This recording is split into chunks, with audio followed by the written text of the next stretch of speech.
Assalamualaikum warahmatullahi wabarakatuh. Perkenalkan, nama saya Dandi Begi Utama dari Prodi Manajemen. Assalamualaikum warahmatullahi wabarakatuh. Kali ini saya akan menyampaikan materi dari kelompok 5 yang berjudul Topik dan Kerangka Karangan. Pengertian topik. Topik adalah hal yang pertama kali ditentukan ketika penulis akan membuat tulisan, atau bisa disebut juga sebagai tahap awal dalam proses penelitian atau penyusunan karya tulis ilmiah. Ciri utama dari topik adalah cakupan atas suatu permasalahan masih bersifat umum dan belum diuraikan secara lebih mendetail. Syarat topik yang baik dapat ditinjau dari dua segi, yaitu segi pembaca dan segi penulis. Namun secara umum ada beberapa syarat topik yang baik.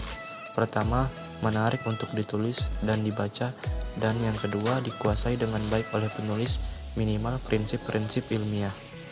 Pembahasan topik dapat dilakukan secara cermat sesuai dengan kemampuan, tenaga, waktu, tempat, dan kelayakan yang dapat diterima oleh pembacanya. Tema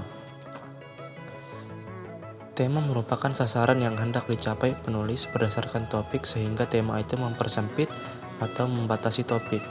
Topik umumnya terdiri atas satu atau dua kata yang singkat dan memiliki persamaan serta perbedaan dengan tema karangan.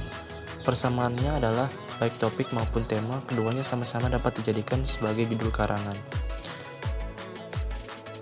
Dalam memilih tema perlu dipertimbangkan beberapa hal, yaitu yang pertama, harus menarik perhatian penulis. Yang kedua, diketahui dan dikuasai oleh penulis. Yang ketiga, harus sempit dan terbatas. Yang keempat, untuk penulis pemula, hindari topik uang, kontroversial, dan baru. Yang ketiga, ada judul. Judul merupakan perincian atau jabaran dari topik yang diberikan untuk bahasan atau karangan lama yang dipakai untuk buku atau bab dalam bentuk cie yang menyiratkan secara pendek isi atau maksud dari buku tersebut dalam artikel judul. Sering disebut juga kepala tulisan. Fungsi judul. Yang pertama, merupakan identitas dari jiwa seluruh tulisan. Temanya menjelaskan diri sehingga menarik untuk membaca isinya. Gambaran global, arah, maksud, tujuan, dan ruang lingkupnya. Relevan dengan isi tulisan, maksud, masalah, dan tujuannya. Sedangkan syarat judul yang baik adalah asli, relevan, provokatif, singkat, judul berbentuk frasa, menarik perhatian, logis, dan harus sesuai dengan isi karangan. Ya, ini ada karangan. Kerangka karangan. Kerangka karangan adalah rencana teratur tentang pembagian dan penyusunan gagasan. Kerangka karangan merupakan suatu rencana kerja yang memuat garis-garis besar dari suatu karangan atau tulisan yang akan ditulis atau dibahas.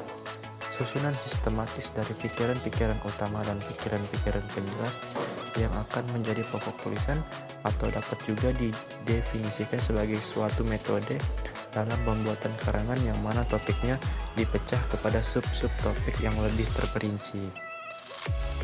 Fungsi kerangka karangan. Yang pertama, tidak mengolah ide sampai 2 kali, menciptakan klimaks yang berbeda di setiap bab, mengingatkan penulis pada bahan atau materi sebagai sumber rujukan dan bahan.